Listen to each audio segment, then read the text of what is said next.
है। जयपुर में एक सज्जन रिटायर हुए और रिटायर्ड होने के बाद में उन्होंने अपने लिए एक 400 गज का बड़ा सा मकान खरीदा। और वो मकान उन्होंने इसलिए खरीदा क्योंकि उस मकान के पीछे वाले हिस्से में एक आम का बड़ा पुराना सा पेड़ था और उनकी वाइफ को आम बड़े पसंद थे। तो उन्होंने सोचा कि इससे बढ़िया जो है क्या हमें मकान मिल सकता है। बना बनाया मकान था। रहने लगे उस मकान में। 2-3 महीने बीते थे कि उनके जो आसपास के दोस्त यार थे उन्होंने कहा कि आपने बढ़िया मकान लिया है, लेकिन एक बार किसी वास्तु वाले एक्सपर्ट को बुला लेते, विशेषज्ञ को बुला लेते और वास्तुशास्त्र के हिसाब से देख लेते, समझ लेते कि कहीं कोई गड़बड़ तो नहीं है, अच्छा रहता आपके लिए। तो इनको आइडिया अच्छा लगा। इन्होंने कहा चलो ठीक है बुला लेते हैं। तो दिल्ली से एक विशेषज्ञ एक्सपर्ट को बुलाया गया जो कि पिछले 30 साल से यही काम कर रहे थे, बड़े दक्ष थे इस काम में। तो उनको रिसीव करने के लिए जयपुर एयरपोर्ट पर गए और वहां से फिर उनको लेकर के अपने घर की तरफ जा रहे थे। तो पहले तो रेस्टोरेंट में उनको बढ़िया सा राजस्थानी भोजन करवाया, लंच करवाया। और जब जा रहे थे सड़क पर, जब गाड़ी चल रही थी, तो वास्तु वाले एक्सपर्ट देख रहे थे कि ये जो सर जी थे जिन्होंने घर खरीदा था, ये कोई भी कार आती है ओवरटेक करने की कोशिश करती तो उसको जगह देते थे आराम से कि वो निकल जाए। तो इनसे रहा नहीं। इन्होंने पूछा कि आप हर गाड़ी को जाने दे रहे हो, ओवरटेक करने दे रहे हो, क्यों? तो उन्होंने कहा कि सर जी जो भी गाड़ी वाला आगे जाना चाह रहा है, हो सकता है वो हमसे ज्यादा जल्दी में हो, किसी इंपॉर्टेंट काम से जा रहा होगा तभी तो वो आगे जाना चाह रहा है।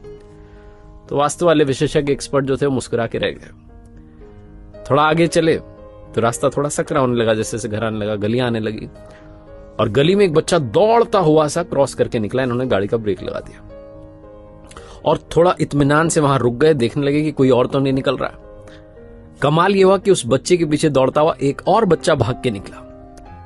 अब की बार फिर से रहा नहीं गया। वास्तु वाले विशेषज्ञ ने पूछा कि आपको कैसे पता था कि एक और बच्चा निकलेगा?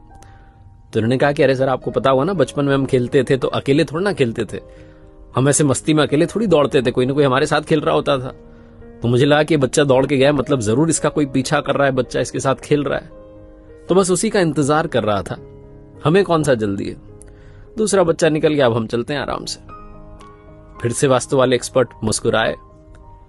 जब घर के पास पहुंचे, दरवाजे पर गार्ड ने दरवाजा खोला, गाड़ी अंदर जैसे ही पहुंची तो देखा कि 7-8 पक्षी पीछे की तरफ से उड़ करके जा रहे हैं उस पेड़ के ऊपर से। तो इन्होंने वास्तु वाले विशेषज्ञ से कहा सर जी ने कि आप गाड़ी में बैठे रहिए, उतरिएगा मत। बोले क्यों? बोले वो पीछे से पक्षी उड़ के गए, मतलब कि पीछे बच्चे आए हुए हैं और बच्चे आम लेने के लिए आए होंगे बड़े प्यार से, तो वो आम ले लें, चले जाएं अपने अपने घर में, उसके बाद हम उतरेंगे, वरना वो हड़बड़ाहट में उन्हें लगेगा कि घर का मालिक आ गया, वो हड़बड़ाहट में उतरेंगे, चोट लग सकती है। तो आराम से हम बैठे रहते हैं, बच्चों को चले जाने देते हैं, फिर हम चलेंगे। वास्तु वाले विशेषज्ञ ने कहा कि अगर आप बुरा ना माने तो एक बात कहना चाहता हूं, आपको मेरी जरूरत ही नहीं है। ये सर जी डर गए। उन्होंने कहा क्या हुआ, कोई गलती तो नहीं की आपके आदर सत्कार में? उन्होंने कहा नहीं कोई गलती नहीं हुई, आपको मेरे जैसे किसी भी इंसान की जरूरत नहीं है क्योंकि आपके यहां कोई वास्तु दोष ही नहीं है। बोले आप कैसे कह सकते हैं, आपने तो घर ही नहीं देखा। तो विशेषज्ञ जो थे, एक्सपर्ट थे, उन्होंने कहा कि अरे सर मैंने आपको पूरा नोटिस किया, आपके व्यवहार को नोटिस किया, ओवरटेक आप गाड़ी को करने दे रहे हैं क्योंकि आपको लगता है कि सामने वाला जल्दी में, उसे इंपॉर्टेंट काम है, आप उसका ख्याल पहले रख रहे हैं। गली में बच्चा दौड़ के जाता है तो आप दूसरे बच्चे का इंतजार करते हैं कि पहले वो भी निकल जाए, और यहां घर आए तो आप इस बात की प्रतीक्षा कर रहे हैं कि जो बच्चे आपके आंगन में से आम चुराने आए हैं, जिन्हें आप कह रहे हैं कि प्यार से आम ले जाने आए हैं, वो चले जाए, उनको कहीं चोट ना लग जाए। जो इंसान अपने से पहले दूसरों की खुशी का ख्याल रख रहा है, उसके घर में, उसके आंगन में किसी भी तरीके का कोई वास्तु दोष हो ही नहीं सकता।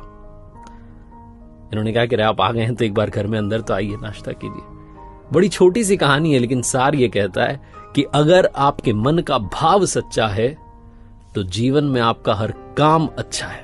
जिसका मन पवित्र होता है उसके आसपास किसी भी तरीके का दोष भटकता नहीं है। तो लाइफ में हमेशा अपना तो ख्याल रखिए, अपनी खुशियों का ख्याल रखिए, लेकिन दूसरों की खुशियों को भी प्रायोरिटी देना शुरू कीजिए।